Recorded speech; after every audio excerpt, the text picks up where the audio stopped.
ضرور پڑھیں، لیکن جب آپ ہلکا بنائیں گے، ایک اجتماعی شکل دیں گے، یہ یاد رکھیں پیٹ رول بدعت کا، انڈیویجولی آپ جو مرضی کریں، جو کتاب و سنت میں آیا ہوا ہے، ٹائم سے ہٹ کے بھی،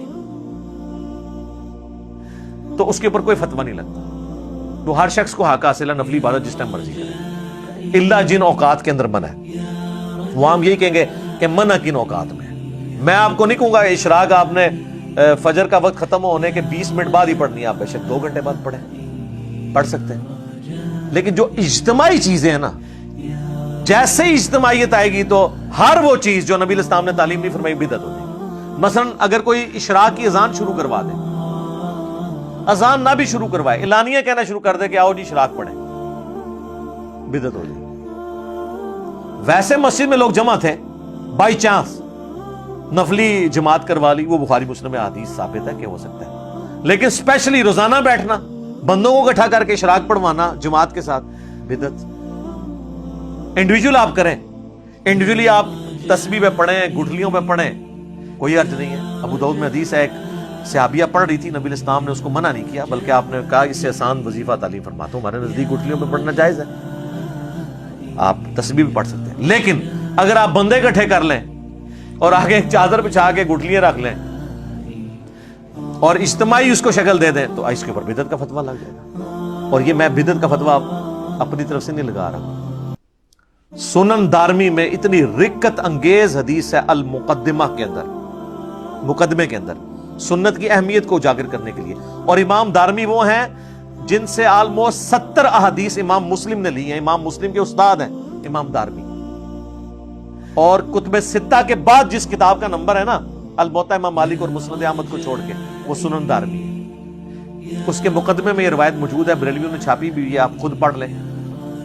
کوفے کی جامع مسجد کے اندر کچھ لوگ بیٹھ کے گٹھلیوں کے اوپر پڑھ رہے ہوتے ہیں سبحان اللہ، الحمدللہ، لا الہ الا اللہ، اللہ اکبر. سر اس سے افضل کوئی وظیفہ ہی نہیں ہے. صحیح مسلم میں حدیث ہے کہ جن چیزوں پہ سورج طلوع ہوتا ہے نا، مجھے ان کلمات سے بڑھ کر کوئی اور عزیز چیز نہیں ہے. جن پہ بھی سورج طلوع ہوتا ہے، یعنی دنیا اور جو کچھ اس کے اندر ہے سے بڑھ کے مجھے محبوب ہے سبحان اللہ والحمدللہ ولا الہ الا اللہ واللہ اکبر. یہی تسبیح فاطمہ میں بھی الفاظ ہیں.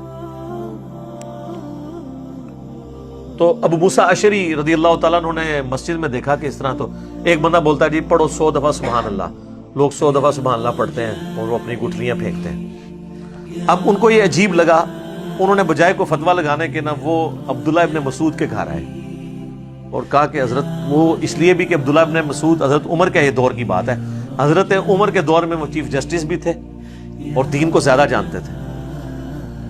تو یہ حضرت عمر یا حضرت عثمان کے دور کی بات ہوگی، کیونکہ حضرت علی کا زمانہ تو خلافت کا نہیں پایا. ابن مسعود 33 ہجری میں فوت ہوئے ہیں.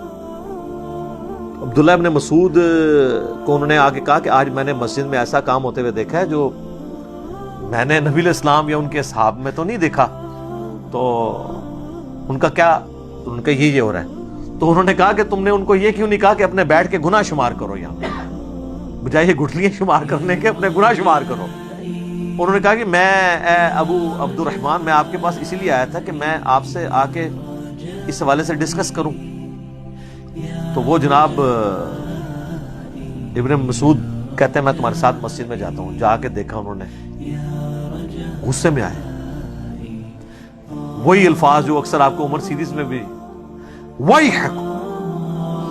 تباہ ہو جو تمہارا ستیہ ناس، ابھی تو اللہ کے نبی کے کپڑے بھی پرانے نہیں ہوئے، آپ صلی اللہ علیہ وآلہ وسلم کے برتن بھی نہیں ٹوٹے اور آپ کے ساتھی بھی مر نہیں گئے سارے، اور اے امت محمدیہ تم نے اس طرح کی خرافات دین میں بدعات داخل کر دی ہیں. انہوں نے کہا کہ ہم تو سبحان اللہ الحمدللہ ہی پڑھے. انہوں نے کہا بیٹھ کے اپنے گناہوں کو شمار کرو، یہ طریقہ نبی الاسلام کا نہیں ہے تعلیم کیا ہوا، اپنی اپنی عبادت کرو. اور پھر ابن مسعود نے ایک جملہ بولا، وہ میں سمجھتا ہوں ان کی کرامت ہی ہے. انہوں نے کہا مجھے تو لگتا ہے تم میں سے اکثر لوگ، شاید اللہ کو بہتر پتہ ہے، مجھے تو لگ رہا ہے کہ دین سے ہی پھر جائیں گے. اور وہی ہوا. وہ اسی حدیث کے اندر وہ تابعی کہتے ہیں اللہ کی قسم میں نے ان میں سے کئی لوگوں کو نہروان کے مقام پر خوارج کی طرف سے مولا علی کے خلاف لڑتے ہوئے دیکھا. مجھے یاد آیا کہ ابن مسعود نے صحیح کیا، وہ خارجی ہو گئے. یہاں پہ آپ کے سارے صوفیاء کے وہ ختم خواجگان اور ختم فلاں اور وہ کیٹیاں اور کوئی بھی نہ کرے تو تیجے 40ویں کے اوپر اور دعا کے نام کے اوپر دیوبندی بھی یہ سارے کام کر رہے ہوتے ہیں.